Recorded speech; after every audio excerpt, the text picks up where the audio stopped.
kami mengajukan diri, dengan menyatakan, ini gagasan kami, ini rekam jejak kami, ini karya kami, dan biarkan rakyat tanpa dipengaruhi, tanpa ada tangan negara yang terlibat, negara netral, negara mengambil sikap di atas semuanya, dan percayakan rakyat bahwa rakyat akan menitipkan kewenangan itu pada mereka-mereka yang memiliki rekam jejak yang benar, rekam karya yang benar, dan rekam gagasan yang baik. Kalau negara sampai intervensi, namanya negara sedang melecehkan rakyat Indonesia. Rakyat Indonesia sudah matang, rakyat Indonesia sudah mampu untuk menentukan kepada siapa kewenangan itu dititipkan, tidak perlu ada intervensi-intervensi. Dan kepada seluruh rakyat Indonesia, mari kita jaga kekuasaan itu ada pada rakyat, bukan pada yang lain. Jangan jual kekuasaan itu, jagalah kekuasaan itu sampai nanti di TPS dan sampai nanti penghitungan. Bahwa ini bukan sekedar statistik hitungan, ini adalah hak saya untuk menentukan masa depan perjalanan bangsa ini. Ini kembali di Apa Kabar Indonesia Pagi, kita lanjut kembali perbincangan. Tadi Bang Mardhani menyampaikan soal etika ya gitu. Nah, tapi saya mau ke Bang Mardhani lagi gitu. Bang Mardhani, kalau merujuk ada pernyataan Mas Hasto begitu ya, Sekjen PDIP gitu. Pertemuan politik antara Presiden, Ketum Parpol juga telah dilakukan oleh Presiden sebelumnya gitu. Kan PKS juga dulu begitu kan, dengan di zamannya Pak SBY. Berarti itu sesuatu yang wajar toh? Pertemuannya wajar, tapi pernyataan Pak Jokowi ketika mengatakan tidak diundang Nasdem, saya quote tadi ya, tidak diundang karena sudah punya koalisi yang lain, itu jadi menjelaskan positioning dirinya. Padahal beliau sebagai presiden, etikanya, pandangan saya, mestinya beliau above atau beyond politik. Kan semua yang jadi capres ini mestinya nanti akan menjadikan Pak Jokowi salah satu role modelnya. Karena dia presiden terdahulu kita. Paling kalau bisa 10 tahun kan bagus. Nah buat saya lebih baik Pak Jokowi tadi beyond politik. Kalau perlu undang aja semua capres yang sudah mulai ada itu, dialog, sampaikan. Itu jauh lebih elegan dan jauh lebih negarawan. Sebagaimana tadi pesan Pak JK. Oke, kalau misalnya memang tidak mengundang Nasdem begitu ya, kemudian bertemu dengan 6 ketum parpol dengan alasan yang Mbak Mardhani sampaikan tadi. Anda sepakat juga nggak dengan apa yang disampaikan Pak JK bahwa itu bentuk ketidaknetralan dan meminta Pak Jokowi untuk netral dalam Pilpres kali ini? Jelas, karena yang didukung Nasdem adalah Koalisi Perubahan dan Persatuan, Mas Anies Baswedan. Jadi bahasanya beliau tidak ke sini, tapi beliau akan ke tempat yang lain yang mana saya tidak tahu. Karena itu, tapi pernyataan itu lagi-lagi, apalagi tadi disampaikan oleh Presiden kalau tidak salah di Istana Negara, harus dibedakan. Pak Jokowi sebagai pribadi punya hak. Pak Jokowi sebagai Presiden itu ada etika, dan etika ini jauh lebih dalam ketimbang hukum. Demokrasi kita hidup kalau ada nilai. Salah satu bentuk nilai itu adalah etika. Oke, Bang Mardhani, gini deh, sebenarnya kalau kita perdebatkan soal netral, tidak netral, itu dia sudah dibahas. Tapi saya mau bergeser begini. Sebenarnya ini sudah dibantah oleh Pak Presiden dan juga teman-teman dari PDIP bahwa ini bukan bentuk intervensi dan lain sebagainya. Tapi apa sih kekhawatiran dari teman-teman PKS ketika ada proses intervensi atau keterlibatan dari seorang presiden dalam proses pemilu? Selain soal proses demokrasinya ya, sekali lagi.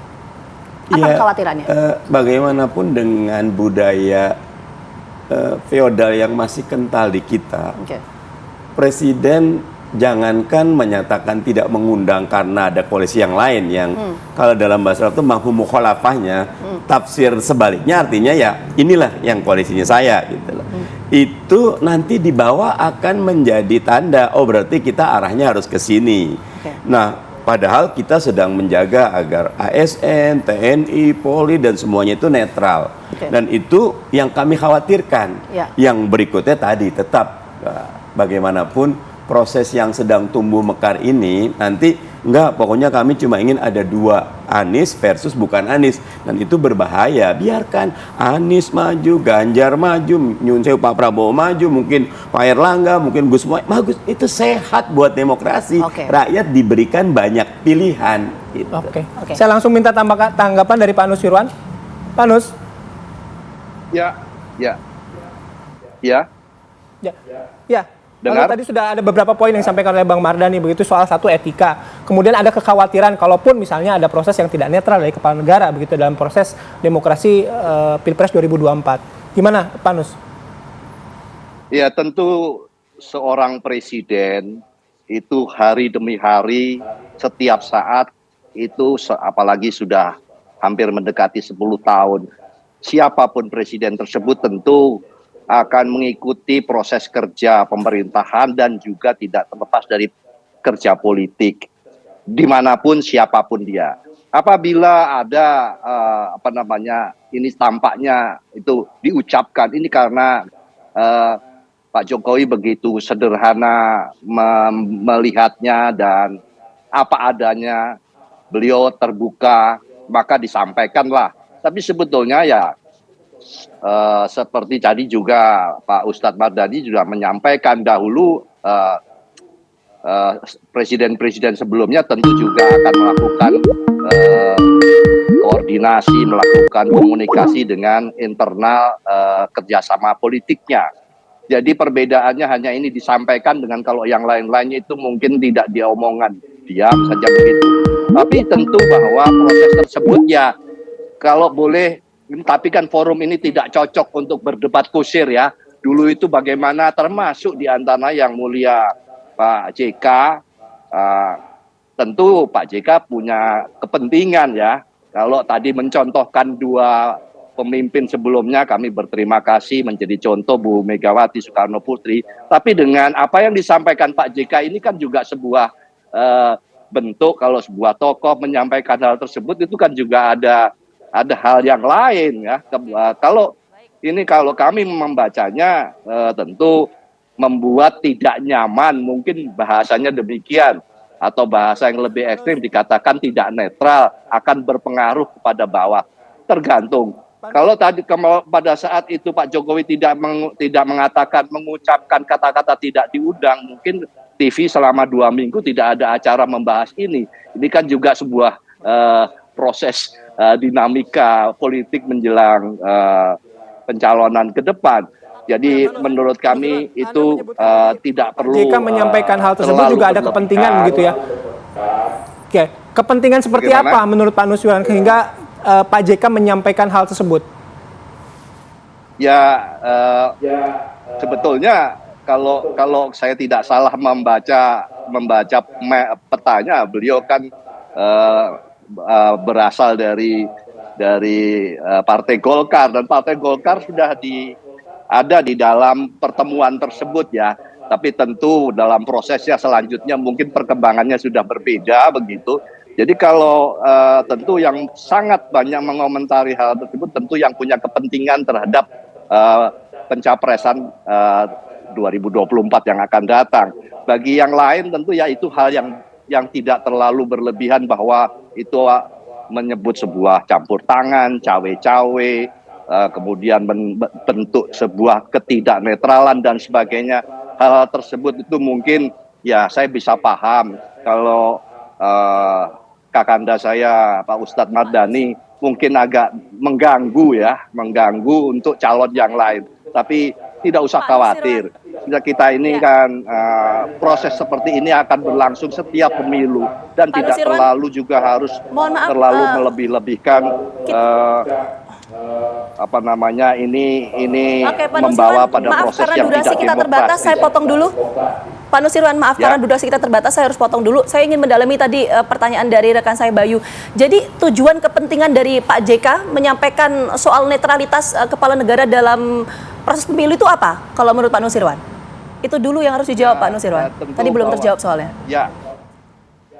Tentu kalau kita mengikuti perkembangan beberapa waktu terakhir ini, komunikasi politik begitu tinggi di antara beliau-beliau yang akan baik yang mendukung maupun yang berada di sisi yang lain untuk mensupport calon presiden. Maka kalau saya membaca, kan boleh kan kalau saya menduga-duga atau katakanlah mengevaluasi statement, tentu ini tidak akan diucapkan oleh pihak yang lain kalau tidak ada kepentingan politik, kan gitu. Oke, saya terakhir ke Bang Mardhani. Tadi Bang Mardhani sepakat dengan apa yang disampaikan oleh Pak JK ya. Pak Nusirwan menyebutkan ada kepentingan politik di sini. Gimana? Saya melihatnya Pak JK itu sosok negarawan. Karena beliau 2 kali loh jadi wakil presiden. Dan sekarang beliau tidak banyak aktif. Justru kalau belakangan ini ada Gus Muhaimin, PKB silaturahim, Pak Erlangga Hartarto silaturahim, banyak pihak silaturahim. Nah, pandangan saya yang disampaikan Pak JK adalah bagian dari keprihatinan beliau agar kekuasaan betul-betul dijaga kesakralannya. Tidak masuk kepada proses law politik, biarkan itu. Sebetulnya nyun sewu ya. Partai politik sudah mulai dewasa kok. Ya, ketua umum partai politik kayak tadi lagi-lagi. Bu Mega luar biasa. Firm. Kami Anies, Pak Prabowo partainya pengen maju, Erlangga. Jadi biarkan proses ini, dan Pak Jokowi nyuwun sewu, udah 2 tahun ini berat sekali tantangan kita, dan biar husnul khotimah, proses 2024 serahkan kepada partai politik dan ketua umum partai politik. Jadi Bang Mardhani tadi membantah ya bahwa ada kepentingan politik dari Pak JK untuk menyampaikan itu ke publik. Sebetulnya masih banyak sekali yang harus digali, tapi sayang sekali karena waktunya terbatas ya, Mbak ya.